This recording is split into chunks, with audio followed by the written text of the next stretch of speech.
ဒီနေ့မှာတော့ကျွန်တော်ကကောင်းမရုပ်ကလေးဟူဒီနဲ့အခါသသူရဲ့ကောင်းလေး Best Light Tier တို့ရဲ့ဒုတိယမြောက်စွန်စားခန်းလေးကိုပြောပြချင်ပါတယ်။တခုသောစနေနေ့မနက်ခင်းလေးမှာအန်ဒီယာကောင်းပိုင်ကမ်ကိုတွားဖို့ပြင်ဆင်နေပြီးသူနဲ့အတူတူဟူဒီကိုခေါ်သွားမှာဖြစ်ပါတယ်။ဟူဒီကလည်းအရန်ဖြော်နေခဲ့ပြီးအချိန်တော်ကြာမှအန်ဒီနဲ့နှစ်ယောက်တည်းအချိန်ဖြုံးရမှာမို့စိတ်ကလေးလည်းခုန်နေခဲ့ပါတယ်။ကောင်းပိုင်ကမ်မတွားခင်9မိနစ်အလိုမှာအန်ဒီတယောက်ထုံးစံအတိုင်းသူ့အယုတ်ကလေးတွေနဲ့ကစားနေရကနေအမှတ်မထင်ပဲဝူဒီရဲ့လက်ကလေးပြေးသွားပါတယ်။အဲဒီမှာအန်တီလည်းနှမျောတတနဲ့ဝူဒီကိုခေါ်မသွားပြတော့ပဲအိမ်ထဲမှာပဲထားခဲ့လိုက်ရပါတယ်။ကမ်သွားဖို့အချိန်ကပ်နေတာနဲ့အန်တီအမေဟာလက်ပြေးနေတဲ့ဝူဒီလေးကိုအခန်းထဲအဆင်အပေါ်ထက်မှာပဲတင်ထားလိုက်ပါတယ်။သူတို့အယုတ်ကလေးတွေအတွက်ဒီစင်ပေါ်တင်ခံလိုက်ရတာဟာမကြခင်မှာစွန့်ပစ်ခံရတော့မှဆိုတဲ့ trauma ရှိကြပါတယ်။အဲဒီအတွက်ဝူဒီလည်းစိတ်သက်သာပြီးကောင်းပွိုင်ကမ်သွားလိုက်တဲ့အန်တီကိုငေးချင်ချန်ရစ်ခဲ့ပါတယ်။ခဏနေတော့စင်ပေါ်မှာဖုံလေးလေးတက်နေတဲ့ဝီစီဆိုတဲ့ပင်ကွင်းရုပ်လေးကိုဝူဒီပြန်တွေ့ပါတယ်။သူ့ရဲ့အတန်အိုးလေးကွဲသွားလို့စင်ပေါ်တင်ခံလိုက်ရတဲ့ပင်ကွင်းလေးဝီစီပေါ့။သူတို့စကားပြောနေကြတော့တိုက်ဆိုင်ဆိုင်အန်တီအမေဟာရှော့စည်းနဲ့အတုံးမလိုတော့တာတွေရောင်းဖို့အန်တီအခန်းထဲကပစ္စည်းတွေလာယူရာကနေပင်ကွင်းလေးဝီစီပါသွားပါတယ်။အဲ့ဒါနဲ့ဝူဒီဟာသူ့တငယ်ချင်းပင်ကွင်းလေးကိုပြန်ကယ်ဖို့ခွေးလေးပက်စတာကိုစီးပြီးခြံထဲဆင်းလာခဲ့ပါတယ်။ခေရခေစစ်ပင်ကွင်းလေးကိုပြန်ကယ်ပြီးအိမ်မော်ပြန်တက်မဲ့အချိန်မှာလက်တစ်ဖက်ပြဲနေတဲ့ဝူဒီလေးဘတ်စတာဘော်ကနေပြုတ်ကျကြံခဲ့ပါတော့တယ်။အဲ့ဒီအချိန်ရှားပါးရုပ်တွေစုဆောင်းသူအဲဆိုတဲ့လူကြီးဟာဈေးလာဝယ်ရင်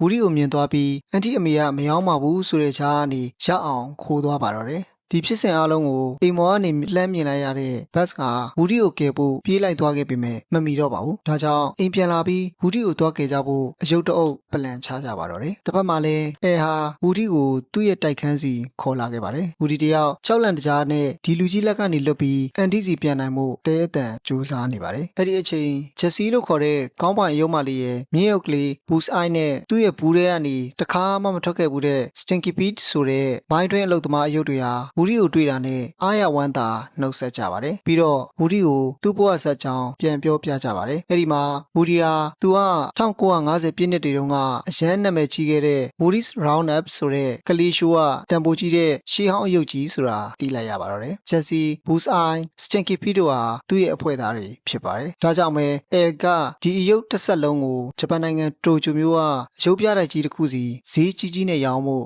စီစဉ်ထားတာဖြစ်ပါတယ်။ဂျန်တဲ့အဖွဲ့သားတွေဟာဂျပန်ကပြတိုက်စီသွားဖို့အရန်ကိုစိတ်လှုပ်ရှားနေကြပြီးဝူဒီကတော့အန်တီစီကိုပဲပြန်ချင်နေခဲ့ပါတယ်။ဒါပေမဲ့ဂျက်စီရဲ့စိတ်မကောင်းစရာတိတ်ပုံမြင်လေးကိုနားထောင်လိုက်ရတဲ့အခါဝူဒီရဲ့အတွေ့တွေဟာပြောင်းလဲသွားခဲ့ပါတယ်။အနီမဲကြိုက်ကြတဲ့ညိုကီတို့ညိုမီတို့အတွက်အင်ညူရှာဒီတက်ကိုနန်ပန်တန်ငါးကလေးရဲ့စွန်စားကန်အစရှိတဲ့ Childhood Memory Series တွေအပြင်လက်ရှိထုံးလွှင့်နေစေ Ongori Series တွေကိုကျွန်တော်တို့ရဲ့ Enjoy What Robot Telegram Channel မှာလာရောက်ကြည့်ရှုဖို့ဖိတ်ခေါ်လိုပါတယ်။ Channel ဝင်ရောက်ဖို့အတွက်လည်း Telegram link ကို comment box မှာ link ထည့်ပေးထားပါမယ်။ဂျက်စီရဲ့ပိုင်ရှင်ဟောင်းကအရွယ်ရောက်လာတဲ့အခါသူမစောပြစ်တော့တဲ့အယုံမာလေးကိုစွန့်ပစ်ခဲ့တယ်ဆိုတာသိလိုက်ရတော့ဝူဒီကလည်းငါ့ကိုအန်ဒီကဒီလိုပဲစွန့်ပစ်မလားဆိုပြီးစိုးရိမ်သွားပါတယ်။အဲဒါကြောင့်ပြတိုက်ကိုလိုက်သွားမယ်ဆိုရင်သူတို့အားလုံးအတူတူထာဝရလုံခြုံနေမယ်လို့ယူဆပြီးဂျပန်ကိုလိုက်သွားဖို့ဆုံးဖြတ်လိုက်ပါတော့တယ်။အစောပိုင်းမှာဝူဒီကိုသွားခဲ့ဖို့ပလန်နေကြတဲ့ Buzz, Mr. Potato Head, Ham, Riggs နဲ့ Slinky Dog တို့ဟာလည်းသူတို့ရဲ့မဟာစွန်စားခန်းကြီးကို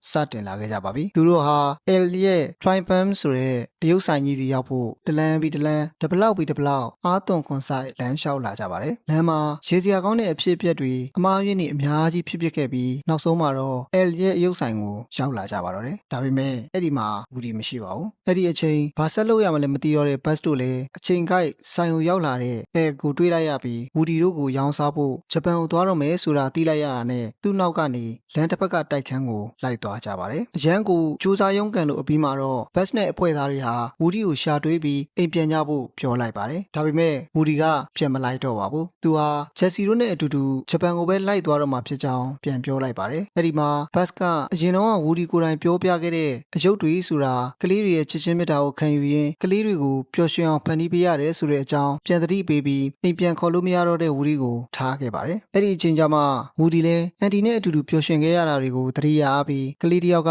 အရွယ်ရောက်လာလို့စွန့်ပစ်ခံရမယ်ဆိုရင်တောင်သူကအဲ့ကလေး လေးအရွယ်ရောက်လာတာကိုကြည့်ရင်ပဲစွန့်ပစ်ခံလိုက်မယ်ဆိုပြီးဘက်စတိုနဲ့အတူတူပြန်လိုက်သွားဖို့လုပ်ပါတော့တယ်သူနဲ့အတူတူဂျက်စီနဲ့ဘူစအိုင်းကိုလည်းအန်တီစီလိုက်ခဲ့ဖို့ဖိတ်ခေါ်ခဲ့ပါတယ်ဂျက်စီကတော့တွေ့ဝင်နေပါတယ်ဒီအချိန်မှာပဲတခြားလုံးဖြက်လို့ဖြက်စီးလုပ်ခဲ့တဲ့ Stinky Pete ကအန်တီအိမ်ကိုပြန်လို့မရအောင်နှောက်ယှက်ပါတော့တယ်ဘာကြောင့်လဲဆိုရင်သူဟာသူ့ဘဝမှာတစ်ခါလေးတောင်မှကလေးတွေကစားတာမခံခဲ့ရပဲကြီးကြံခဲ့ရတာမို့ပြားရက်ရောက်သွားတဲ့အခါလူတီများလာပြီးအချစ်ခံရမယ်လို့ထင်တာကြောင့်ဖြစ်ပါတယ်ဒီလိုရုံရင်းဆန်ခတ်ဖြစ်နေကြတော့မှရောက်လာပြီးဝူဒီတို့ကိုအိတ်ထဲထက်ဂျပန်သွားဖို့လေးစိတ်ဆင်းသွားပါတော့တယ်ဘတ်စတိုလည်းပီဇာပိုးတဲ့ကားကြီးကိုကိုယ်တိုင်မောင်းကြပြီးနောက်ကနေလိုက်ခဲ့ကြပါတယ်လေးစိတ်ကိုရောက်ရှိချိန်မှာတော့ဝူဒီဂျက်စီနဲ့ဘူစအိုင်းတို့ကိုတငယ်ချင်းတွေရဲ့စူပေါင်းအင်အားနဲ့ပြေတင်နိုင်ခဲ့ကြပါပြီအဆုံးသတ်မှာတော့ဝူဒီဘတ်နဲ့တငယ်ချင်းတအုပ်တို့ဟာအန်တီအိမ်ကိုဘေးကင်းစွာနဲ့ပြန်ရောက်ရှိလို့လာပါပြီသူတို့နဲ့အတူတူဂျက်စီနဲ့ဘူဆိုင်လည်းပါလာပါတယ်ကောင်းပွိုင်ကမ်ကနေပြန်ရောက်လာတဲ့အန်တီဟာအယုတ်အဟောင်းလေးတွေအပြင်အသေးရလာတဲ့သူတို့နှစ်ယောက်နဲ့လည်းပျော်ပျော်ရွှင်ရွှင်ကစားပါတယ်ဂျက်စီနဲ့ဘူဆိုင်တို့ဟာအန်တီရဲ့မိသားစုဝင်အသစ်တွေဖြစ်လာကြပါတယ် Toy Story 2 ဇာတ်လမ်းလေးထဲမှာဆိုရင်အယုတ်တရုတ်အနေနဲ့သူ့ပိုင်ရှင်ကလေးလေးပေါ်ထားရှိတဲ့တန်ရောစင်တွေကိုလှလှပပပြသသွားခဲ့ပါတယ်ပြီးတော့ပျော်ရွှင်မှုဆိုတာထာဝရတည်မြဲနေမှာမဟုတ်ပဲချစ်ရသူတွေနဲ့အတူရှိနေတဲ့အခိုက်အတန့်လေးတွေကိုတန်ဖိုးထားရင်းဖြတ်တန်းနိုင်ကြပါစေဗျာ